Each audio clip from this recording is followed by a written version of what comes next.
recording right now.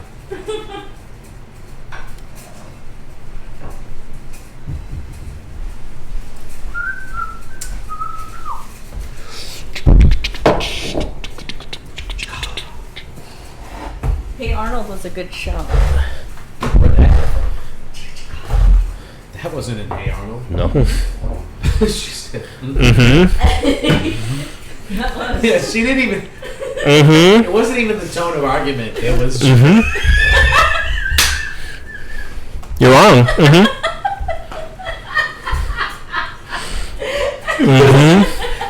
It wasn't. It was like acknowledgement. Mm-hmm. Mm-hmm. That was. I know it's there. It's not in Hey Arnold. Yes, What are it you is. talking It's about?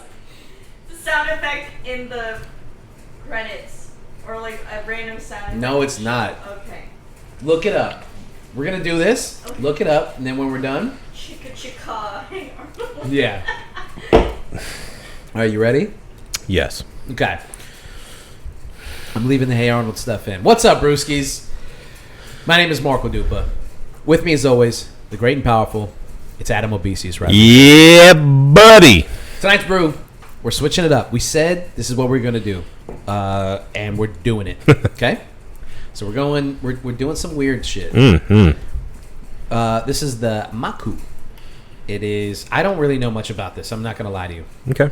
I do see a small cold read, so we'll have a little bit more on it. After the break. That's right. What's on tap for tonight? We're just gonna dive right back into some real world shit, baby boo. Uh-huh.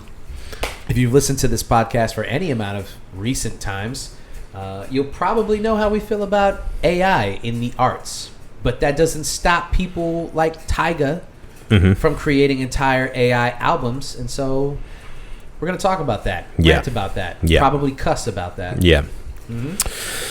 We're also going to talk a little bit about something else that's pretty controversial, which is flock cameras and the controversies that they are currently seeing and pushback and people just straight up cutting them down. And then last but not least, we're going to talk about everybody's favorite punter.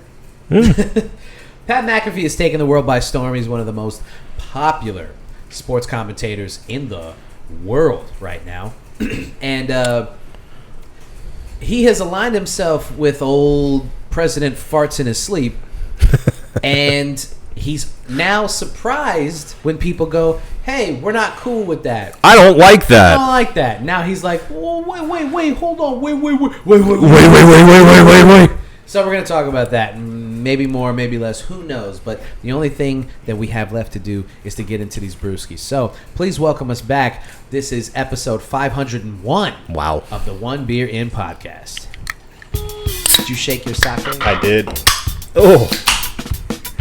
Lost to be found by someone to save you when you're down. Yes, I'm bored when it's bright out. So bored when it's bright out. 4 to 5 a.m. takes me to a place where I fit in. Wow. Tell me about it. Well, That actually, is don't tell me interesting. about it. Tell the people about it. I sure will. What are you drinking tonight, Obi? This is the Mákku Mango. The cold read goes as follows. A family recipe born in Queens, New York, and made in Gapyeong, Korea. Rice forward, velvety smooth, lightly sweet, with soft bubbles. Born in New York, made in Korea. Comes in at a 6% ABV. Howdy, cowboy. It is technically a Korean rice beer. Yes, that's okay. So that's why I wanted to do this. Yeah. Because it's not technically a sake. It's technically a rice beer. Yeah. And that's why I was excited about this, because we tasted it today at Red Light, and I was like, I need to bring this for the show. Yeah. This is something else. This is Shit, I forgot. Do you have Sprite? No.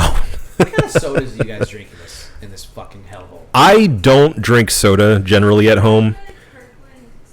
We have I do seltzer waters. Sherry does Diet Coke, and that's pretty much it. Jesus, you're so hot right now. Buddy. Sorry. You're so Sorry. hot. I get that a lot. God, you're so hot. You're redlining, brother. You're redlining. Give me a little mic check. Hello. 1, 2. Hello. Hello. Okay, perfect. Hello. Anyway, I was told on good authority, somebody who has lived in Korea and has a Korean wife and knows the culture. Mm-hmm. He's a white man, but that's not important when you know the culture. Sure. Shout out to my boy Tyler. He was saying that what they do with stuff like this is they mix this with some kind of lemon lime soda, i.e. Sprite, and get a nice little twist on it. Wow. I don't know if he said to add anything else like soju or something. Mm-hmm. I don't know. Yeah, I know people mix soju because it is so strong and dangerous because you can barely taste it. Oh most of the yeah, time. brother. Oh yeah, brother. We do the soju and beer Yeah. when we go to Bulgogi House. Of course. You Of course. just gotta. You gotta do it. You just gotta. Yeah, episode 501 of the One Beer In Podcast. My name is Mákku Dupa. That's Adam Obesius Rodriguez. Bark, bark. Let's do this shit. Yep. We we're post episode 500. Yeah. We're in the afterglow. So we're on the other side of that, and what better way to celebrate 501 episodes than to just get right back at it like we never left. Party's over, folks. Party's over, Grandpa.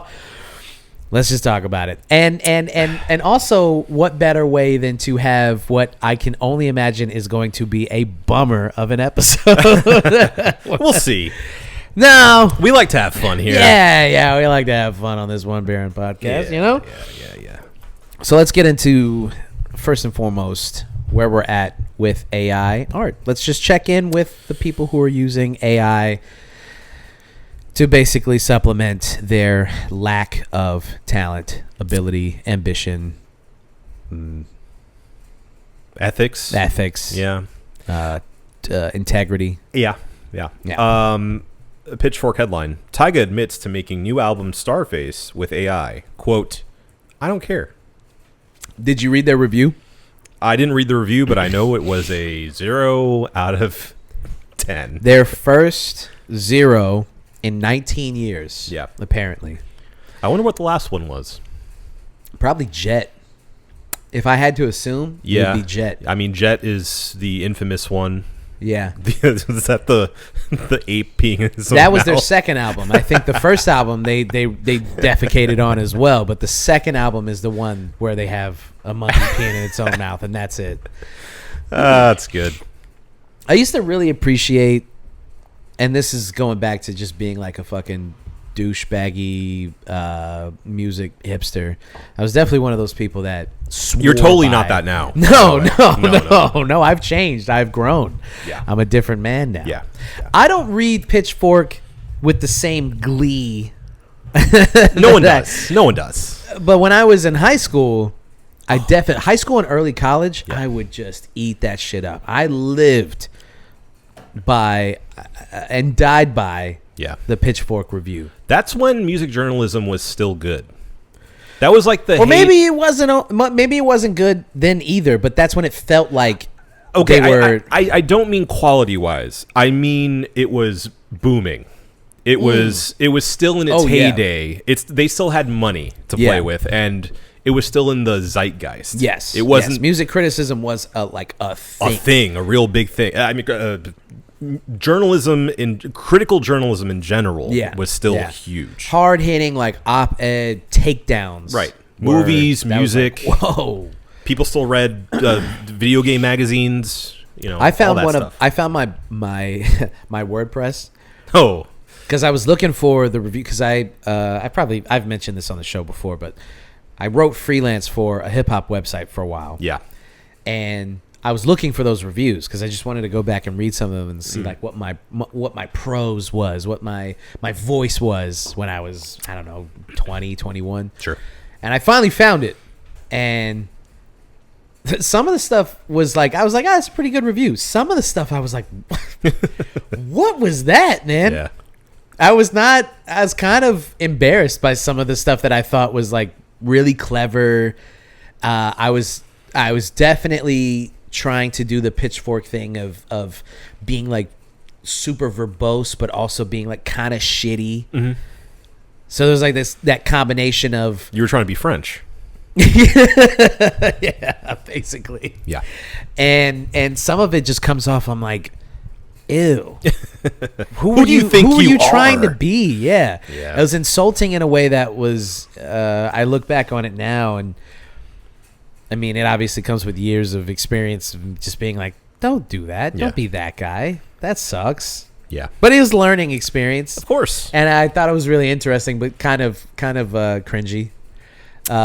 And I think that was a direct result of how much I obsessed over Pitchfork and just reviews in general and like music criticism and stuff like that. So it is fun to see them kind of, get back into the Little throwback. yeah, and just be like, you know what? Because if you read the review's actually not that insulting.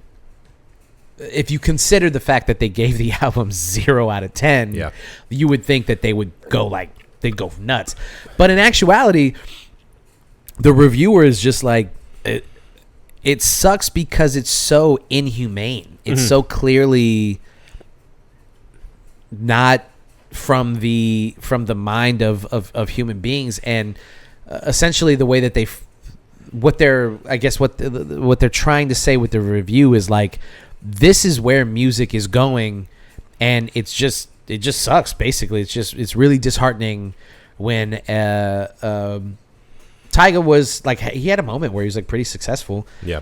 And an artist of that stature coming back and being like, yeah, I'm gonna do this like high concept thing, and it turns out that he just fed a bunch of prompts into this new music generative AI thing. Yeah. And this is the conversation that we have to have about music. And that was basically the whole review, was just like, it's not even that the music is bad so much as it's just so, simply put, it just sucks. It's just like a bummer that like this is where the industry is going. Yeah, it's more that it's bad for existing. Yes, that's literally like exactly. Yeah. Like, it's bad because it exists. Right. And this is what we have to contend with now. Right. So, Well, his direct quote, according to Pitchfork, in response to people criticizing the fact that he did an AI, at very least, assisted album, yeah. is, quote, I've never spoken on this with anybody because I've always felt like it's similar to a magician explaining how he does his tricks, he told Mikey Fresh of Vibe. The audacity to even Yeah. even liken himself to Quote, like, why are people over-explaining how they make shit that's good? If you like it, you like it. If you don't, you don't. I don't care. It's supposed to give you an experience and a feeling. But we definitely used AI as a tool. And I know people are going to be mad about me saying this, but it's where technology is going. It's no different than when Auto-Tune came out. Some people were opposed to it, but real artists took it and used it. End quote. Okay. So here's my thing with this, okay? And this is getting to the heart of the conversation around AI in music. Right. And I've seen some people that I respected defend AI in the way of like, hey man, you kind of got to get with it or get lost. Yeah. And this is the way that the music industry is going, and the same stuff that Tyga is saying, which is that like this is the future. Mm-hmm. People hated on Auto-Tune. They hated on just using digital music in general. Like people, like if you go way back, and people are using drum machines and like using samples and stuff like that. People hated electronic instruments. Yeah. That's a false equivalency. Yeah. And that's what So clearly, bad faith. a bad faith argument. And the thing is, like, that's what is that what's really scary to me and disheartening to me is that eventually that part of the argument is going to get lost to the sands of time, right? 5 years from now, people aren't going to be... Because I do think that Tyga's right in the fact that 5 years from now, because of the way that generative AI is moving and the way, like, how quickly it's developing and how much artists are just going, well, we might as well just use it. 5 years from now, we won't be having this conversation because it'll be so commonplace. Same thing with the way that autotune became so commonplace so quickly in the music industry for a while. But we just need to say for the record that it's not the same thing. It's really not. It's not the same fucking thing. It's so different, and that's why people are raising the alarm on this shit now, because it's like, yes, you're going to turn around and be like, what's the difference between this and autotune? Autotune, you still had to make the beat. You still had to come up with the melody. You still had to sing the lyrics. You had to write the song. You had to write the song. Okay, you didn't have to sing it as well as you needed to or thought you could, and auto-tune like basically met you in the middle there. Sure, and you know, it helped if you did sing good. Yeah, as you can tell from T-Pain, right? But you didn't need to sing well, to use auto-tune. Sure, that is not even remotely the same thing as going, you know what? I want to make like a 80s synth pop album.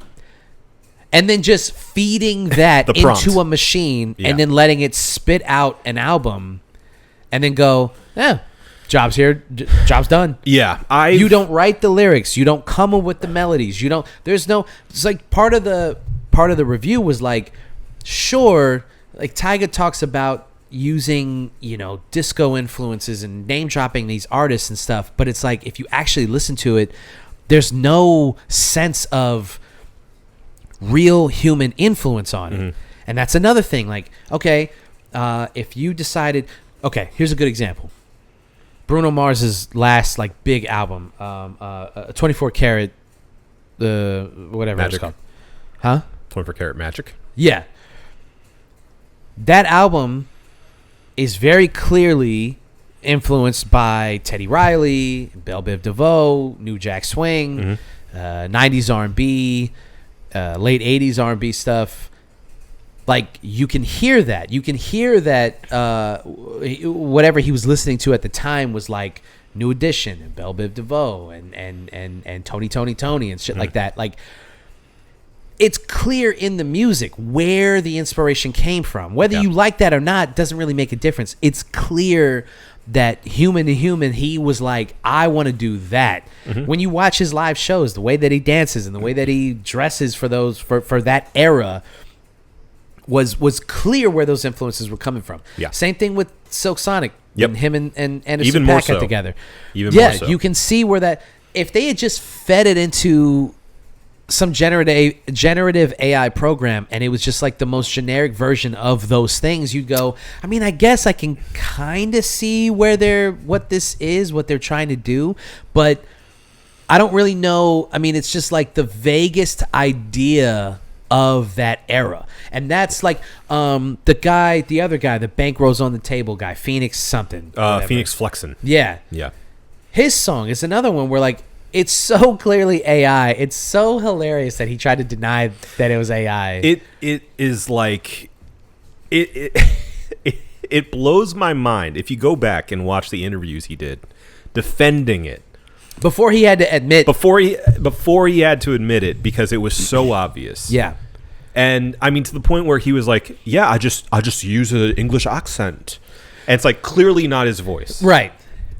Right. I don't understand how you as a public facing figure and an artist on top of that can delude yourself so much that you think you're going to get away with that and you think you should get away with that. But they don't, guys like him don't care. That's the thing. And that's why I was surprised that it took him so long to actually admit that he was using it, because it was like, why are you pretending like you give a fuck about this anyway? It would have been better and more honest if he was upfront about it. Yeah.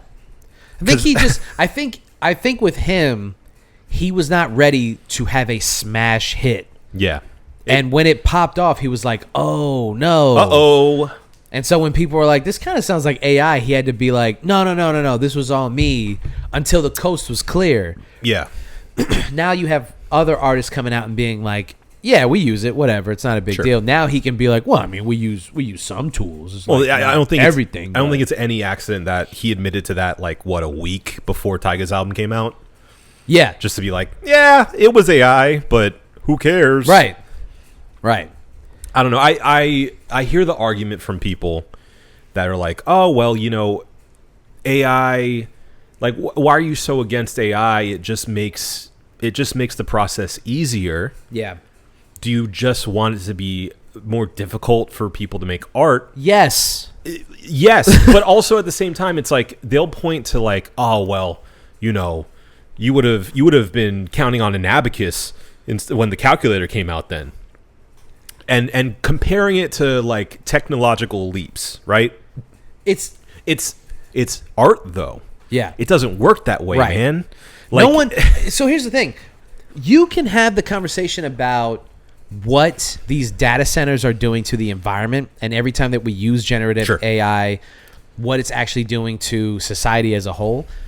When we are having the conversation about when you should and shouldn't use AI, I don't think that there's anybody who is looking at it and going like, you shouldn't use it to help you. Like I saw some article where they used AI to like to figure out like different viruses and like find a cure for these viruses and shit. Sure. If that's what you're using it for, I mean, that's for the betterment of the world. Right. And I don't know what the far-reaching consequences are of using AI to discover cures for a virus, right? Right. I don't know the pros and cons and like if it's worth it or not. I can't speak on that. Sure. We're talking about art, which is Yeah. what you said. We're talking Yeah. about art. So that's not the same conversation. When somebody is saying like, yeah, well, I mean, this is all about technological advancement and you have to like be a part of this thing. It's like art doesn't necessarily need technological advancements to be art and to be Right. artistic. You can use, I mean, like Jack White uses archaic, primitive ways to Yeah. record his albums. He wrote Seven Nation Army on a toy guitar. Dude, he goes back and he uses like tapes. Yeah. And like uses actual like and that's obviously an artistic choice. He Sure. doesn't have to do that. And I'm not saying like everybody has to like go back to the Stone Ages. We don't have to like start pressing stuff to tapes. But this argument that because it's available to us and because things are moving in that direction, we have to use it or we're going to be lost. Right. And we're not going to be, part of modern society and everything. It's just like, it's just so mind-numbingly dumb when it comes to artistic advancement. Yeah. I mean, one of the most successful rap groups right now is Griselda, and they're partly successful because they're nostalgic for the late 90s, early 2000s. Like New They York were quote boom bap. unquote left behind. Right. It's like, And so there's professional, the cream of the crop. Classical musicians playing instruments that were made 100, 150 years ago. Right. Right. Like art does not care about your technological advancements. It can enhance it, maybe. Yeah. You can get higher quality sound files and whatnot, but Well, and the thing is, who knows where AI is going to be in 5 years, but currently, is it advancing anything? Think about when people are like, this is the next step in the evolution of art and music and movies and things like that. Is it advancing anything, really? When you look at what people have used it for so far, it's mostly dickheads who are like, I wish Brad Pitt was in this movie. Well, I could put him in it with the generative AI. And with music, so far, we've gotten the most mediocre, run-of-the-mill bullshit. what if the Strokes were jazz? Right. What's that guy? Teddy Swims? I think we talked about this on the show. Yeah. I'm not sure. But Teddy Swims' whole thing where he was like, well, sometimes we like feed into AI. We want to see if like how would this song work as a jazz song, and how would it work as a pop song, and how would it work as a soul song. It's like, you have hired session musicians. You're supposed to be the guy to figure that out. That's supposed to be your job. Why don't you try it? Why don't you try it? Why don't you play it in a jazzy way? If you and the guys you hired to write these songs sat down and went, I wonder how it would sound as a jazz song, and then wrote a jazz song, do you know how much better it would be than to feed it into generative AI and go, wow, we should just do that? The end result would probably sound a lot better too, because that's you know what I'm saying. You tried. You tried, and played some humans stuff. played stuff. Right. And this guy made a mistake, but that turned out to actually not be a mistake, and maybe that stays in the final recording. Right. And you sang, and your voice cracked, but it sounded kind of sick, and you're like, I'm gonna leave that. Maybe you flubbed a lyric, but the thing that you decided to say instead of the thing you wrote was actually better than the thing that you wrote. Yep. That's the human shit about it. You know what's funny though? People are going to, and I'm sure they are already, adding that to prompts, saying, let's add a little voice crack on this, and let's make this saxophone just a little out of key. Yeah. And let's just make it sound, because you've heard like even on like the spam callers and whatnot. Yeah. They'll sound like they're running out of breath. Yeah. And Yeah. taking breaths and pauses. And it sucks that it's getting to that point where it's getting so good that it is becoming indecipherable from natural human speech. Yeah. But I think we're still at a place where, and again, maybe this is just me being pretentious about it, but I feel like you can still tell in music. You definitely can still tell right now. You can certainly tell in video. It's still not perfect. There's still a weird sheen to it that even in like, Coca-Cola commercials, you can tell don't look right. Oh my god, the fucking local commercials are killing me, brother. Oh, and not to mention the entire quagmire we're in with the political ads. They're using AI. Yeah. It's insane. Dude, and again, it's another thing that people just are not thinking about in a critical way. If I have a political opponent and I'm like, he doesn't like Jewish people, and I can just create a video of Him my burning a political synagogue opponent, or something. and people are not going to question that. Yeah. I watch these local commercials and they're using and whatever, dude. Like I've gotten to the point where like, oh shit, I see I see menus, I see ads, I see flyers, all these people, or these local businesses that they don't have the money to go out there and hire like an artist to create a flyer for them every time that they need to. Sure. And I've kind of accepted the fact that like that's what local businesses are gonna do. Yeah, and I accept that because it looks like crap most of the time. Yeah. So I'm like, okay, that's fine. Yeah. You couldn't do it, so I'm not gonna say that like I'm not happy about it, and I don't accept it in the way that like I'm like, oh, it's fine. But I have accepted it in the way that it feels like something that what are you gonna say to a guy, a local business owner who has a bar that he's trying to keep afloat, and he's just like, I mean, I could pay this guy $200 or I could do it for free. I'm sure it's going to look like shit, but the information is going to get out there.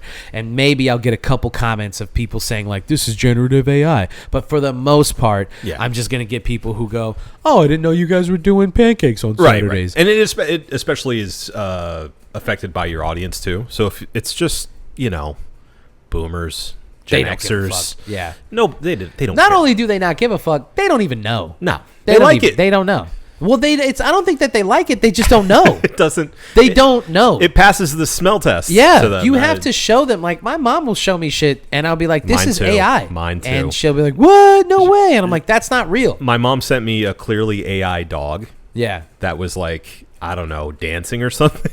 Yeah. And I was like, that's great, but it's fake. But it's not real. Yeah. My brother, he sent some stuff in the group chat, and I was like, this video, like we had this big, I talk about that on the podcast, I think. We had this big, not fight, but debate about using AI in music and stuff, and then turn around and like, yeah, this video's dope, check this out. And I'm like, this is all AI. Yeah. I don't care how meaningful it is for you. I don't care if you see things like, oh man, wouldn't it be crazy if Martin Luther King was still alive and he got to interact with Obama? What would happen if we fed that into generative AI just to see? It's not real. Right. You can't imagine that in your mind. You can't imagine like what it would look like if Martin Luther King and Obama interacted with each other. You need to feed it into some computer program and then have their wet, weird faces be near each other and like have a conversation. They're not actually having that conversation, man. Yeah. Are you out of your fucking mind? Are you fucking psychotic? They're not having that conversation. So we're gaining nothing from this because it's not real. It's like you're hallucinating and you are gaining knowledge, but you're not gaining knowledge. You're just prying from what you already had, right? So if you thought that the most compelling thing that Obama and Martin Luther King could say to each other is some like weird joke about Trump or whatever, and that's what you fed into that's you, dog. That's you. Yeah. That's not what these two gentlemen would have said if they were alive in the same era to have a conversation. So you're not gaining anything. So why are you doing this? Well, I think that's exactly why, because it is masturbatory at the end of the day. You're telling it to do what you want it to do, and when it does the thing you want it to do, you go, yay, it did the thing. Right. Oh, this is amazing. Right. Look at this. Right. So it's like, it is, to Tyga's point, it is a little bit of a magic trick for people. They put the prompt in, they get a video out of it, and they're like, wow, this didn't exist before. This is great. And he's like, why does everybody want to know how I did this? Right. Well, you didn't do anything. You didn't do anything. Right. I would love to know how much of the process he actually worked on. Did he write the lyrics and then like fed them into the program? Could be. Did he just ask? Did he just straight up use the program to like create the album? Yeah. Because a lot, like some people, like the investigation into him and Phoenix and these other people who are using this Trebolo. Trebolo, I think. Their prompts are so basic and generic right now that you can recreate some of their songs by just going like Tyga, 80s, new wave, neo disco. You can do it and you can recreate, like literally if you read the review. Yeah. I don't know if the reviewer actually did this in the Pitchfork, but he implies that he basically just fed the prompt it. and he got like super close to some of the songs on the album by just feeding it prompts that he thought Tyga would have fed it. Yeah, I saw a guy on social media post a video. I don't know if you've seen this, but he went on that app, I think it was the same app, and put a prompt that said, write me an anti-AI song in a 80s, I think he said 80s Minneapolis pop style. Yeah. And it literally, like make a Prince song. The voice sounds just like Prince. Yeah. And for someone that was, while he was still with us, very litigious about his rights, his artistic persona, it is like, it's spitting on the grave of someone that used to have such control over his identity and his music, that this app just stole his voice and is now using it for anyone who wants to put in that prompt to essentially make a Prince song. Yeah. So yeah, I mean, it's scary times, and I don't know what the solution is to make it better at this point, because it does feel like we're on the conveyor belt. Yeah. It ain't stopping. Maybe it's going to slow down because, again, like we've talked about before, there are people on both sides of the aisle that are interested in protections against some of the dangers that AI poses, not just in, artistic license, but also security and privacy and things like that. But there's only so much you can do with a lot of these open source, I forget what they call it. It's not open source, but basically the AI platforms that have no regulation. Right. They're completely free to do whatever they want to do. So even if you get a handful of them, or all the ones in the US, to clamp down on what rules and regulations they go by, there's still a world out there that won't play by those rules. So what are you going to do? The American programs, I think the only thing that the only time it's actually going to matter is when it actually starts hitting home for the people who right now don't give a fuck. Yeah. So, I mean, like tech bros whose jobs aren't in danger right now. Once AI starts coming for their jobs, that's when they'll start giving a fuck. Sure. Right now, they can still go, well, I mean, just be better than the AI program. Like, all I have to do is feed it a prompt and do like a photorealistic picture of myself, and like you couldn't do that. Why should I pay a guy to come up with this flyer that's going to take him like a week when I can feed it into this program and it'll take 30 seconds? Why do I need a writer? I can just put a prompt in and it'll shoot out something for me. So right now, that's what they're hanging their hat on, is like, why should I use you when I can just use this? Once it starts coming for their shit, that's when, and it happens in every industry, every technological advancement. When it hits the arts, they think that we're like a bunch of like sissies who are just like, well, now you're just going to have to be better now. And maybe you should have been an engineer. Right. But once it hits their industry, that's when all of a sudden people are going to be like, we need regulation. We need government regulation. Yeah. We need to tax it. We need laws around it. That's when it's going to matter. So I think that's probably what we're looking at, is like in the next couple years or so, government regulation will take over, and it'll become like an industry unto itself. And it'll be like fully, there'll still be people who are like skirting around the rules, but for the most part, if you want to use this, the labels are going to get involved, and the labels are going to be like, well, if you want to train your AI program on my artists, then you're going to have to pay us. And then they won't give that money to the artists. Sure. We own these human beings. You don't. Yeah. So I think that's the next step, is like a company like Universal Music Group suing Trebolo and Sanu, or whatever, however you pronounce these. All of these generative AI music programs. I think we are looking at like a massive class action suit pretty soon. I think Universal Music Group and all of the big like parent labels are going to be like, you need to pay us if you're going to use our artists to train your programs. Yeah. And the artists are not going to see a dime of that. No. That's what's going to happen. Certainly not. Yeah. It's Trebolo. Trebolo. Okay. Yeah. And I think the artists are going to continue to suffer, and I think that I'm seeing right now a pushback in, especially on the independent scene, where people are like, I don't even know if I want to put my stuff on streaming services. Like, if I can just put this on, if I can make physical copies, or if I can like centralize where you get this music. Yeah. How about let's try that? And I for one have been like, I've been trying to use Bandcamp, for instance, for my stuff. And I know that some people are just like, yeah, but I have Spotify. What do you want me to do? Right. And I'm like, well, I'm not going to put my stuff on Spotify. So let's try to figure out a different avenue to go about this. Buy it, download it, and put it in your library. There you go. That's what you can do. We're going old school with it. So. Yep.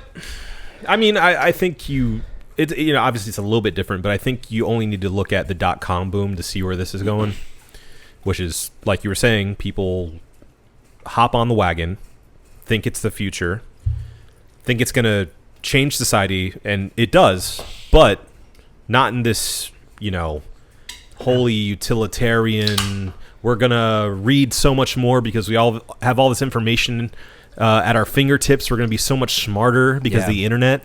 That's always the super funny thing when people are like, now I have all this free time. I don't have to learn how to play the guitar. That's exactly my point. Do you think, so far, do you think that people have used it in a way that has given them free time and then used that free time for anything worthwhile? Not even fucking remotely. No. Not even remotely. No. So you should have just taken the time to learn how to play the guitar. Here's the thing, dude. I don't know how to play the guitar. Yeah. I bought a guitar. I wish I knew how to play it. I didn't take the time to learn how to play it. Mm-hmm. So I don't deserve to play the guitar. I don't deserve to make a song that is like a guitar-led song, because I don't know how to play the guitar. Yeah. That's how these things work, man. And you know what I did?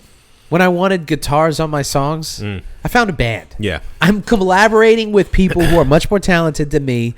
They know how to play the guitar. You found the guys that took the time to learn the guitar. Yeah, those dudes spent their lives learning how to play the guitar. Yeah. And now Yeah. I'm with dudes who can play the guitar. There you go. That's where this shit gets bred from. Right. And if you just go, well, why should I learn how to play the guitar when I can just? You're never gonna do anything. It's just you're losing, or not even losing. We've lost the essence of creative pursuits. Yeah. The idea was not the end result. Right. What's It was- the point?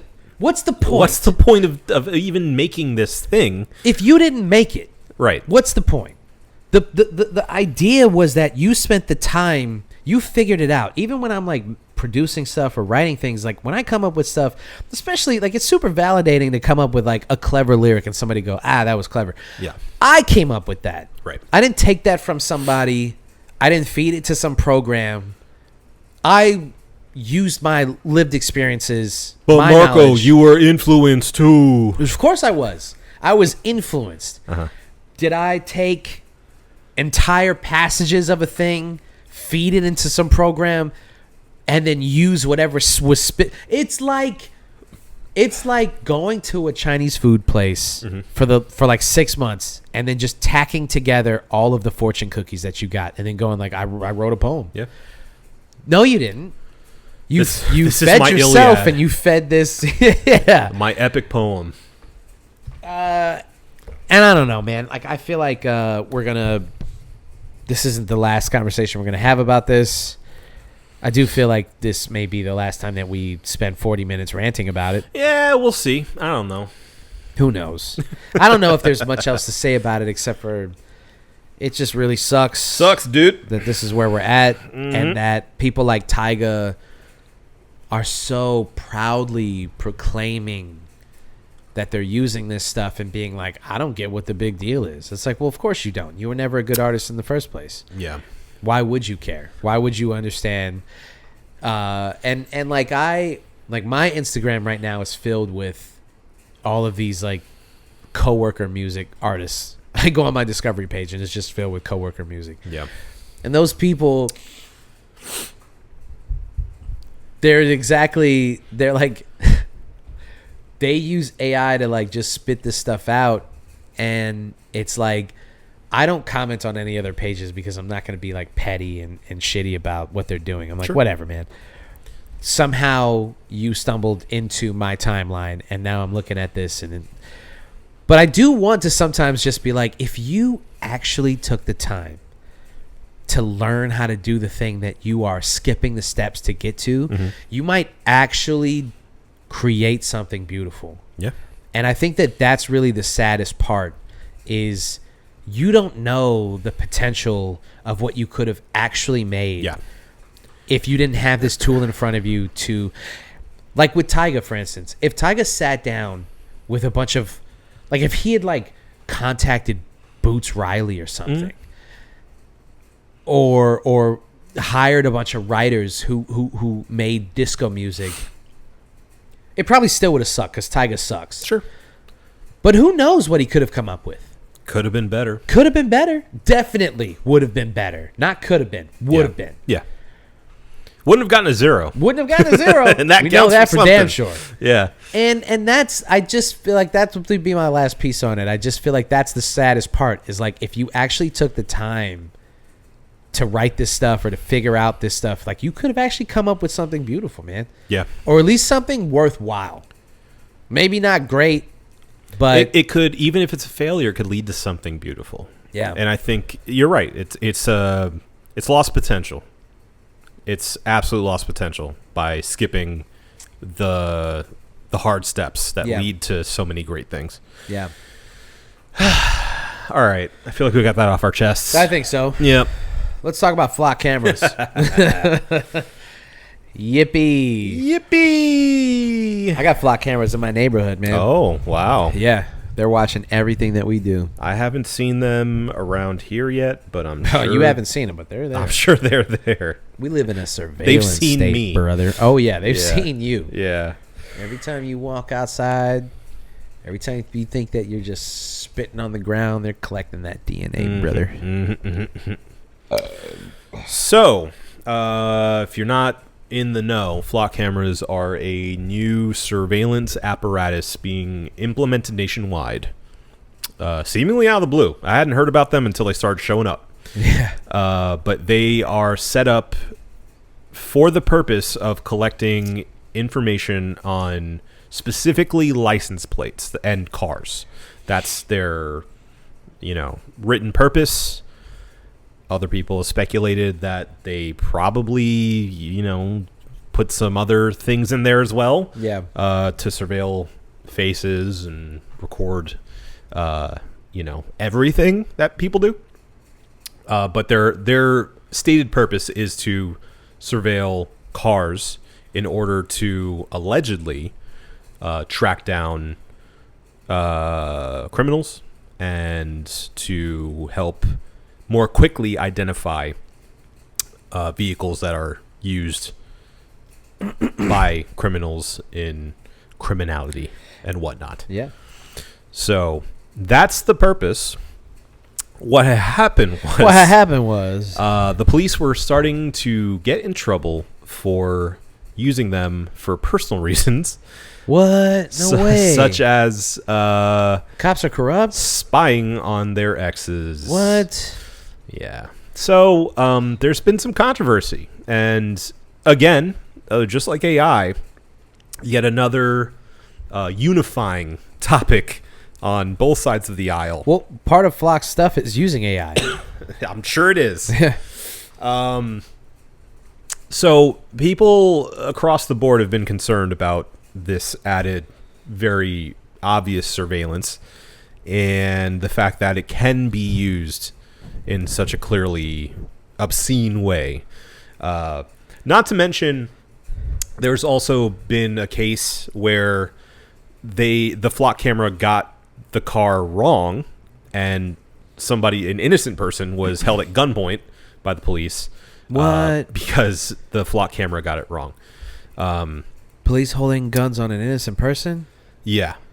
Well, actually, to be fair, it wasn't the flock camera that got it wrong. It was the police that got it wrong. What? So the police got it wrong? Yeah. What are you talking about? Look, I'm as surprised as you are. This never happens. It happens sometimes, apparently. What do you mean? I'm sorry. You're destroying everything that I know about the police. Definitely the exception to the rule. Oh. But yeah, I mean, I think it's a little heartening that I'm seeing, even in Florida and in other states that are now being infiltrated by these flock cameras, the public's taking it into their own hands. Yeah. There's this like older couple in Florida that's become now famous because they go around their little local area covering up the flock cameras with these signs and basically picketing outside the flock cameras, letting people know that there's a flock camera here, watch out. You've seen multiple people getting in trouble because they've cut down the flock cameras. Yeah. And I there's this kind of national movement now to, if not reconsider the local relationship with flock, to flat out ban them across the board. And of course, you're getting people saying, "Oh, well, they're super helpful for identifying criminals, and it's so much better. Like, wouldn't you want that if like your car got stolen?" We're back to this place. I feel like we're reliving the early 2000s, where there's a war in the Middle East. Yeah. And we are now relitigating the surveillance state. Yeah. Why are we doing this again? Because history repeats itself. We did it already, though. They don't learn. Did we not learn this? We thought we did. That unrestrained surveillance is a bad thing. Yeah. For everyone. Yeah. No, because there's still holdouts who are like, if you're not doing anything wrong, what do you have to hide? You have nothing to hide because you're not doing anything wrong. Literally, the exact same arguments that were pro-Patriot Act. Yeah, of course. Oh, yeah, you want them tapping your phones. Yeah, they're just going to get the bad guys, though. Yeah, if you're not doing anything wrong, then it shouldn't even matter. Yeah. Oh. You're acting suspicious, actually, for even asking. Can you imagine if, like, 2026, if I was listening to your phone conversations, and then when you go, what are you doing? I'm like, well, you're not doing anything wrong, Right. so What are you worried about? What are you worried about? Right. I'm just listening. Just to make sure that you're not doing anything wrong. Just checking. And these don't tread on me Republicans and patriots. Yeah, libertarians too. Can you imagine telling them now in 2026, like, well, we're just going to tap your phone for a little bit just to make sure that they would be... They're just checking for communists, Marco. I mean, That's it. They'd be in an uproar. Jihadists. Yeah. You know? I guess it's only slightly heartening that there are Republicans who are like, this isn't okay. Yeah. I was watching Glenn Jacobs. If you don't know who Glenn Jacobs is, he's the mayor of Tennessee. If you don't know who the mayor of Tennessee is, you may know him by his wrestling name. He's the Big Red Machine, Kane. Yes. He was on some show where he was talking about how like he's campaigning against flock cameras, and it's like, okay, maybe finally we can all agree on at least one thing. Which is that like this isn't okay, man. Everybody seems to be against government overreach, but when it actually happens, when it's actually in practice, you go, wait, what? That's not what you want the cops to be like the all-seeing eye until that seeing eye is looking through your window, and now all of a sudden it's a problem. Yeah. So when it was in neighborhoods that you didn't know about, you were fine with it. But now when flock cameras are propping up in like the quote unquote nicer neighborhoods, in the suburbs, now all of a sudden, and it's the same. It's again, things are cyclical, bro. Crack wasn't a problem until white kids were doing cocaine. Yeah. Now all of a sudden we've got a crack epidemic. Now all of a sudden we've got to crack down on drugs. We've got this war on drugs now. When they were pushing it in black and impoverished neighborhoods, it didn't matter. Right. No one gave a fuck. And then white people started dying, and now all of a sudden it's a problem. This is the same exact argument when they were surveilling black and brown neighborhoods, when they were using these programs to falsely accuse people. There was one where they arrested a guy, and then they used generative AI. They tracked him through the flock cameras, and then they used generative AI to change his face so that he more closely matched who they were looking for. No, they just enhanced it. They just enhanced it. Yes, that's correct. the photo. Correct. Yeah. Sorry about that. Turns out it wasn't him. What? But, yeah, no, I mean, I didn't. It's crazy, right? Wow. It never happens. But it doesn't matter because, this guy's his life is already ruined. Sure. He's already caught a charge. He's already lost thousands of dollars, his freedom, his reputation. Doesn't matter. Time that you never get back. Energy like his life. There's chunks of his life now that he'll never get back. Yeah. But as long as they got their guy. Oh, wait, they didn't get their guy. It doesn't matter, though. They don't care about getting their guy. They care about just getting the thing done. It's... Government contract, maybe? Yeah. Just like you heard about the ICE Gestapo now being equipped with electric gloves. Oh, no, I didn't hear about that. Yeah. The government is spending millions of dollars now to equip ICE agents with a glove that essentially has a taser on it. So they can literally just grab you and shock you. Very cool. You don't have to deploy anything. You just grab. Yeah. That's it. Yeah. Because they just, they got tired of people getting upset that they were getting shot. Right. So they're like, all right, well, we'll just hold you with electricity pumping through your body. Yeah. How about that? We're going to pull some like Batman shit. It's seriously like, when did we get to a state in which we have hired goons in the government? Yeah. Pointing guns at people. Yeah. I mean, I wake up and see videos every day of ICE agents being like, hey, get the fuck out of here. I was actually, and people filming them and being like, what are you doing? And then pointing loaded weapons at innocent people. Right. Which even cops would shudder at doing if they have body cams on. Yeah. Yeah. But it doesn't matter for ICE because they're exempt from everything, apparently. And accepting flock cameras and these systems into your neighborhoods into your businesses. I mean, you're just creating an interconnected system of like web-like surveillance. Yeah. To where like every pocket that you walk into is like 6 cameras that are connected to this program. Mm-hmm. We're kind of at a point now where it happens so quickly that it's like, I mean, like I wasn't joking about the flock system being in my neighborhood. Like I drive through and there's cameras that are watching everything. I hate it. I don't want to live there, but it's like, what do I do? Yeah. What can I? You find a farmhouse somewhere, right? And if not going to town. If my HOA or if the city that I live in is just like, yeah, I mean, we want to make sure that we're keeping everybody safe by watching everyone and making sure, like, that's not the solution. Yeah. There's books about this. Yeah. People have written books about this. But it just kind of feels like it's easier. The thing is, people are fed lies after lies after lies, and they're being told that they're living in a war zone. They're being told that criminals are creeping into their neighborhoods. Or even worse, criminal illegals. They're invading. The illegals are invading. Yeah. And they're being told this stuff day in and day out. And when you look at the actual numbers, it couldn't be further from the truth. They talk about like murder rates and like murder is down, crime is down. Like all of these stats are saying like we're not prospering, but we're definitely trending downward when it comes to criminality as a whole. Yeah.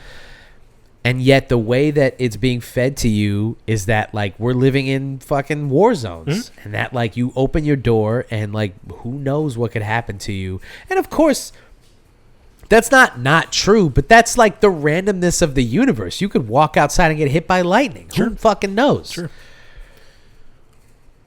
But people are being convinced that the only way to fight against this stuff is to give yourself over to this government state and just let them control every facet of your life. Mm-hmm. And that's just not the answer, man. Well, and that's why I think it's important to zoom out a little bit and realize just how devastating it is that the social media conglomerates of the world cozied up to the government. Yeah. Because that you should be afraid of that. It plays into the oldest trick in the book, which is keeping your people scared and docile. Right. You know? Yeah. And that way they open the door to whatever security, air quotes, they want to implement because you're so afraid of everything. Yeah. And you give them unlimited allowances, which we did again in the early 2000s. Mm-hmm. And then it's very hard to get that freedom back. When you intertwine everything with these systems, you can't just decide tomorrow that you don't want to deal with. If Flock and systems like that, because Ring sold to Flock. Yeah. And now everybody with a Ring camera is creating this system of a web of connectivity. Yeah. That they can access at any point they want without you knowing. Right. And, just to underline, I bring up social media because that is the main apparatus in which people, especially on Twitter, because of Elon Musk himself, are being fed these lies and these inflated bits of news and data, and you are getting such a distortion of reality because that is designed for you. It's designed to keep you docile. Yeah. It's designed to keep you scared. Yeah. It is designed to make you point the finger at other people and not the people who are actually with the strings behind the scenes. This sounds insane if I were to talk about this 10 years ago. Yeah. But the fact of the matter is it's happening right before our eyes. Yeah. It is in broad daylight now. They're not even trying to hide it anymore.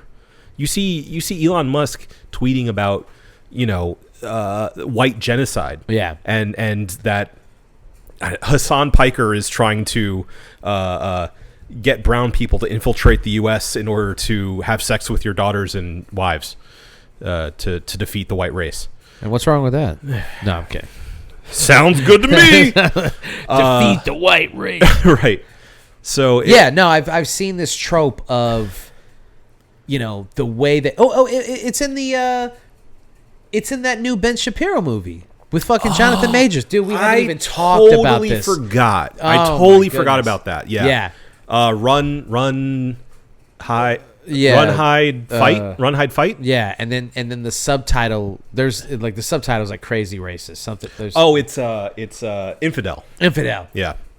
And Jonathan Majors is the star. Yes.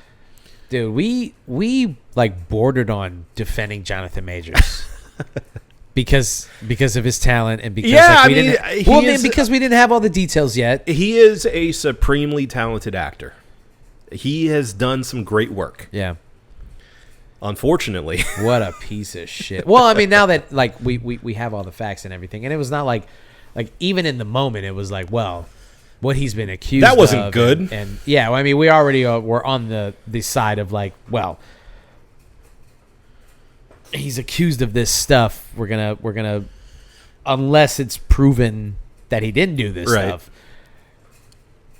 But man, when you think about the fall from grace for this guy, like he had it all. A borderline like Oscar nominated. He wasn't Oscar nominated, but I'm saying like he could have been. He was working. He was doing roles where it was like he was close. Yeah.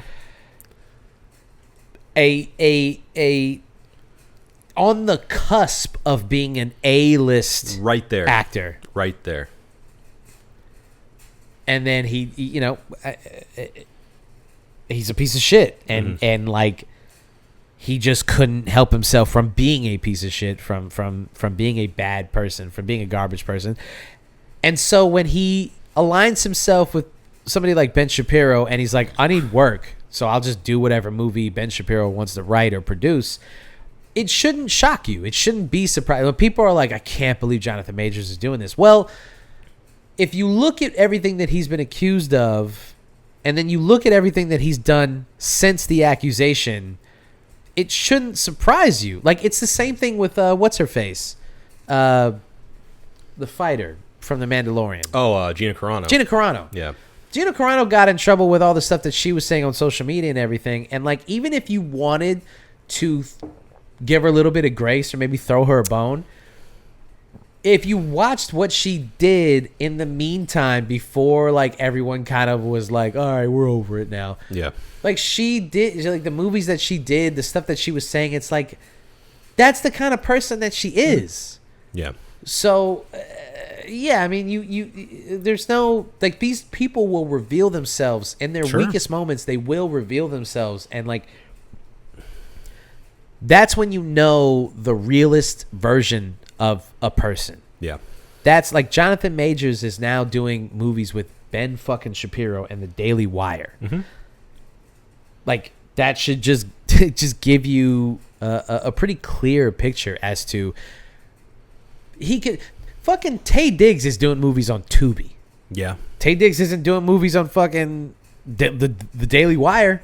Yeah. Now, the Taye Diggs movies probably aren't that good. No, but I respect Taye Diggs way more than I do Jonathan Majors right now.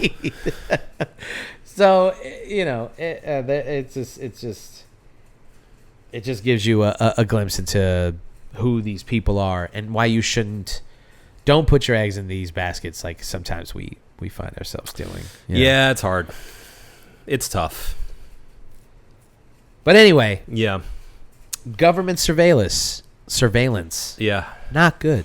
No. 2 thumbs down. 2 thumbs down. 0 out of 6 bottle caps. Yeah. Do we want to talk about the Pat McAfee stuff?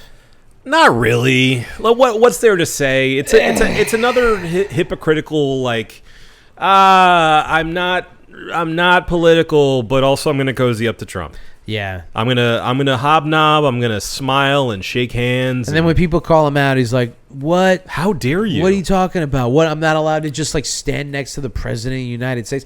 When people, I just want to say this the only thing about like when people are like, he's the president of the United States, we will respect the office of the bullshit. Bullshit. Yeah. Bullshit. Yeah. Yeah. That's it. That's all I want to say about that. I agree. Bullshit. I agree.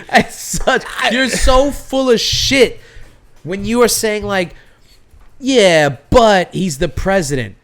Go fuck yourself. Right. Go fuck yourself. Isn't that the whole thing with America, that you're able to say fuck the president? Yeah. Right? Isn't that the whole... And you shouldn't have to worry about the consequences No. from a federal standpoint or from a Absolutely government not. standpoint. No, you shouldn't have to worry about the consequences. You should be able to say, fuck the president. I don't agree with any of this shit. Yeah. Fuck him. Right. The idea that they're like, yeah, but I mean, he's the commander in chief. Fuck him. Yeah. And fuck you. Sure. Anyway. Yeah. Not much to say about the Pat McAfee stuff. No. Except for fuck him. No, it's another cliche of the hypocritical. I'm not political. However, Yeah, whatever. So, yeah, it's all of these athletes who cozy up to President Trump. It's just like I mean, like Triple H will be in the White House, and he'll be doing all this like sports related stuff, sports entertainment related stuff. Yeah. And then pretend like he's not friends with Trump. It's just like, dude, you don't like. Stop trying to pretend. Yeah, we know We're not stupid. We know who you are. We know where your values lie. Stop trying to insult our intelligence. Yeah, it's just like it would be so much easier to. It would be such an easier pill to swallow if you just stop pretending. Yeah. Like if I don't have to agree with your politics. I still like Obafemi. Yeah. I still like CM Punk, and I can still like watch the guys that I still want like to watch. Guy Fieri. Sorry, I do. Right, I know he's a Trump guy. No matter what he says, I know he's a Trump guy. Right. It's fine. Just We're unless adults. if you come out like I'm not going to support Triple H Yeah. specifically. Sure. Yeah. Anyway. All right. Well then, let's move right along. Let's go into something that we didn't do actually on episode 500, which I'm kind of remiss that we didn't. Yeah. Because it would have been cool It's true. to have everybody do cheers. Our of the cheers week. of the week. Yeah. Yeah. Oh man. I'm just thinking about it right now. We'll in have this to do moment. like a mailbag of everyone that was involved. Yeah, And yeah. have them do a post-mortem cheers of the week. Yeah. But Obi, start us off. What's your cheers, brother? My cheers of the week goes to friend Andrew Sacker. Yes, formerly of the Brooklyn Vegan. I didn't know he wrote for the. Oh, Yeah. wow, that's Yeah. He was senior editor, right? Senior editor and just had a baby. Hey, fuck the Maddens. Yeah, absolutely. Fuck them. Only Madden I like is John. That's what and I'm he's saying. gone. Yeah. Rest in peace. Bars. Yeah, I even if I didn't know Andrew, I would still be disheartened by this news. But Yeah. there were, I believe, 3 publications that were hit hard recently by massive layoffs, apparently fully gutting these institutions that were still holding on of, as we were talking about actually earlier, music journalism. Yeah. And one of those was the Brooklyn Vegan, unfortunately. And Andrew was affected. And I hope nothing but the best for everyone involved, everyone affected. And they're supremely talented. And it seems like there is still a hunger for music journalism and opinions and people who know where to look for the newest stuff. So I highly recommend everyone go ahead and check out Andrew's his newsletter he has going out. Just look up his name, Andrew, spelled traditionally, and then Sacker, Sacher. He has a newsletter that he's continuing to write for, Substack, and you can support him there. But hats off to all the music journos and reporters and photographers and editors and everyone involved that was affected, because the world is a lesser place without you writing your stuff and doing your thing out there. I agree. Yeah. I agree. All right. My cheers of the week is going to a super small artist, indie guy. You might have heard of him. I'm not sure. Maybe not. Okay. Christopher Nolan. Oh, yeah. We didn't cheers on Andrew, but It's let's true. clink it twice. Double. There it is. finally, a month into the lifespan of the movie, Yeah. I went and saw Odyssey with McKenna. Yeah. And At our local art house theater. yes. And we're gonna have to sit down and spend a lot of time with this one. Yeah. Really want to come back on this one and like do the whole one reel in thing. Yeah. Dig through it. But suffice to say, I don't know, man. I understand the criticisms that Christopher Nolan faces, and some of the stuff that that is levied at him is understandable, and some of the stuff I even agree with. So it's not as if he is beyond reproach. Sure. But goddamn, does he make a good movie? Sure does. I mean, I have, at this point, I'm thinking about like every movie that he's done so far, and it's, I mean, you can call me a basic bitch all you want, but it's on the level of like some of my other favorite filmmakers. And I still think that like my top 3 or 5 is around like Nolan, Tarantino, Mann, Spielberg, Scorsese, and that's probably my 5. But Nolan is like he's working his way up to a point where I'm like, I just don't dislike anything that he's ever done. He's got an undeniable filmography. It's undeniable. Yeah. I agree. So I want to say I think Nolan does what Zack Snyder thinks he does. that's exactly it. I've been sitting on that thought for a little while. Yeah, And yeah. I need to get it out. Yeah. Yeah. But yeah. Yeah, that's exactly it. Yeah. Yeah. And it's no wonder that they both mess with fucking David Goyer. Yeah. They go to the same source. Because they're like, they have the same sensibilities. Nolan's just better at it. It's like New York pizza. Yeah. You know, it's like they get the water, but it's not the water. Right. It's not the water. Yeah. It's everything else. Yeah. There's something special there. Yeah. In the New York pizza. Snyder's not kneading the dough. No. Shout out to Nadia who helped us with the Enzian. Very nice. Just want to Very throw that nice. out there. That was awesome. Get you some truffle fries. So we're gonna do the whole one reel in with it at some point. Yeah. But I mean, suffice to it's say- my namesake, so I would hope so. With the obesies. Yeah. But yeah. All right. Before we get out of here, we got to review these brewskis. So, Obi, what'd you think of the Mákku? It is a Korean rice lager. Makgeolli? Makgeolli Korean. Makgeolli Korean rice lager. Makgeolli. I love this. I'm giving it a 6. I think it is so good. And unlike anything I've ever had. It doesn't hit the palate like a beer, but it drinks like a beer. It's sweet, but it also is. I mean, the only way I can really describe it accurately is like it's soft. Yeah. I don't know what that is, but it is like it hits the palate so gently. Yeah. It's like a softness on the palate, for sure. Yeah. I really love it. I want to try more from Mákku. It seems like they have other varieties of this thing that they do. Yeah, they have different like fruit forward ones. I'll try them landed all. on the mango, but like we have they have multiple. We brought in the mango, but they have multiple ones. Yeah.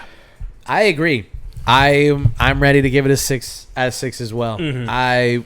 I was just like, man, we did the tasting at Red Light, and I was like, is it crazy that I'm like fucking immediately obsessed with this? Yeah. And I was like, I'm bringing this for the pod. And then we started drinking it, and I went through like a full one. I was like, I fucking love this. I could drink 1 million of these. Yeah. It's real good. I don't have any criticism of it. Yeah. It's fantastic. Yeah. Sweet, I mean, like, I guess if the only thing that you could levy at it is that it may be a little too sweet. But I don't know. I don't think that it is at all. I think if somebody was like, "Ah, man, I want like a sweet lactose sour kind of thing." Yeah.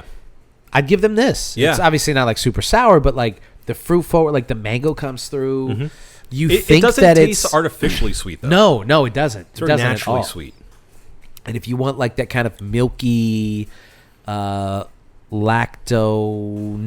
like on like a milkshake IPA or something, Sure. you're getting that sensation. It's slightly carbonated, but it's not super carbonated.